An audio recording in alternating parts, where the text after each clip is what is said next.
Qalaysizlar qizlar, yaxshimisizlar? Bugun sizlar bilan голубая glinadan yuzga уход qilamiz. Голубая glina любой aptekada yokida korzinkada sotiladi. Shu glinani umuman yuzga zarari yo'q. Glina paketikchada bo'ladi. Shunda olib suv bilan aralashtirib, bemalol yuzga sursanglar bo'ladi. Голубая glina yuzdagi ugrilarni davolab beradi va quritib beradi.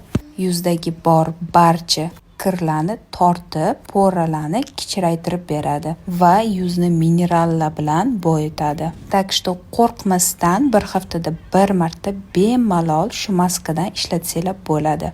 Maskani qurishi bilan yaxshilab yuvib tashlaysizlar. Maskadan keyin yuz qurishi bilan bitta toner bilan namlantiruvchi krem bilan hamma narsani bekitib tashlaysizlar. Вот и все, qizlar. Prosmotr uchun hammaga rahmat. Video foydali bo'lgan bo'lsa, bitta do'konaga tashlab qo'yinglar.